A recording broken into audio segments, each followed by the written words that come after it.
ਲਓ ਜੀ info break ਦੇ ਨਾਲ ਮੈਂ ਹਸਨ ਰਜ਼ਾ।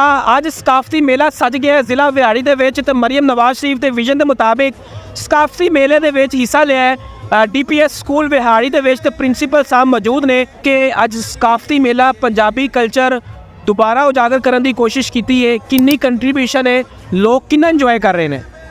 जी बहुत शुक्रिया। मैं सब तो पहले शुक्रिया अदा करदा डिस्ट्रिक्ट एडमिनिस्ट्रेशन विहाड़ी का, खास तौर पर डिप्टी कमिश्नर और उन्होंने पूरी टीम का जिन्होंने इतना खूबसूरत इवेंट जो ऑर्गेनाइज किया। तो इस किस्म के जोड़े इवेंट्स ने साढ़े मेले ठेले जोड़े ने साढ़े सकाफत का हिस्सा, और ये जब तक ना हो बच्चे लोगों की जी उम्मीदा ने लोगों की एंटरटेनमेंट नहीं हो सकती। अजकल के हालात भी देखो तुसी तो कितना प्रेशर है, कितना फ्रस्ट्रेशन है, किन्ने लोग परेशान ने, मुख्तलिफ महंगाई भी है और भी काफ़ी चीज़ा ने। और रिफ्रैशमेंट करने लई सब तो बेहतर जो अरेंजमेंट है वो यही है कि तुसी थोड़ा जा एक बच्चों को फैमिली एंटरटेनमेंट कराओ।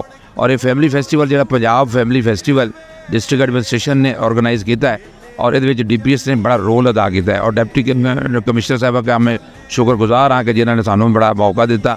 और मेरे DPS के जितने बच्चे ने और भी स्कूल्स काफ़ी सारे नाल ने, लेकिन असी जो DPS है वो रॉकिंग है और वो हर उस परफॉर्मेंस परफॉर्म कर रहे हैं।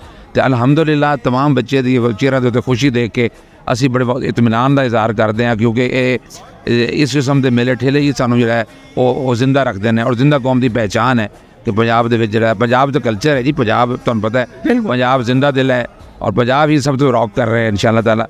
फिर पहले असी पाकिस्तानी हैं तो फिर असी पंजाबी हैं, तो पंजाबी जो बंदे तुहानू पता जिथे जान उन्होंने एक पूरा एक नाम होंदा है। तो ये बहुत अच्छा एंटरटेनिंग जिहा। लो जी DPS विहाड़ी ने ਜਿਹੜਾ ਬੜਾ ਕੰਟਰੀਬਿਊਸ਼ਨ ਕੀਤਾ ਹੈ। ਇਹਨਾਂ ਦੇ ਸਟਾਲ ਦੇ ਵਿੱਚ ਬੜੇ ਲੋਕ ਇੰਜੋਏ ਕਰਦੇ ਪਏ ਨੇ ਤੇ ਇਹਨਾਂ ਦਾ ਇੱਕ ਸਕਾਫਤ ਬੜਾ ਹੁੱਕਾ ਚਾਰਪਾਈਆਂ ਜੇ ਸਕਾਫਤ ਹੈ ਪੰਜਾਬ ਦਾ ਉਹ ਦੁਬਾਰਾ ਉਜਾਗਰ ਕੀਤਾ ਹੈ। ਤੇ ਮਰੀਮ ਨਵਾਜ਼ ਸ਼ਰੀਫ ਦੇ ਵਿਜ਼ਨ ਦੇ ਮੁਤਾਬਿਕ ਇਹਨੂੰ ਲੈ ਕੇ ਚੱਲ ਰਹੇ ਨੇ ਤੇ ਲੋਕ ਬੜਾ ਇੰਜੋਏ ਕਰਦੇ ਨੇ। ਲੋਕਾਂ ਵਾਸਤੇ ਇੱਕ ਬੜਾ ਜ਼ਬਰਦਸਤ ਪਲੇਟਫਾਰਮ ਮਿਲ ਗਿਆ ਉਹਨਾਂ ਨੂੰ ਤੇ ਉਹ ਆਪਣੇ ਬੱਚਿਆਂ ਨੂੰ ਲੈ ਕੇ ਆ ਰਹੇ ਨੇ, ਬੱਚਿਆਂ ਨੂੰ ਦੱਸ ਰਹੇ ਨੇ ਕਿ ਸਾਡੀ ਸਕਾਫਤ ਕੀ ਹੈ। ਤੇ ਇਹ ਚੀਜ਼ਾਂ ਜਿਹੜੀਆਂ ਨੇ ਇਹ ਸਾਡੇ ਮਾਸ਼ਰੇ ਦੇ ਵਿੱਚ ਬਹੁਤ ਜ਼ਰੂਰੀ ਨੇ। ਤੇ ਐਸੀ ਤਰ੍ਹਾਂ ਦੀ ਮਜ਼ੀਦ ਵੀਡੀਓਜ਼ ਹੋਰ ਵੇਖਣ ਵਾਸਤੇ ਸਾਨੂੰ ਜੁਆਇਨ ਕਰਦੇ ਰਹੋ। ਅੱਲਾ ਨਿਗਹਿਬਾਨ।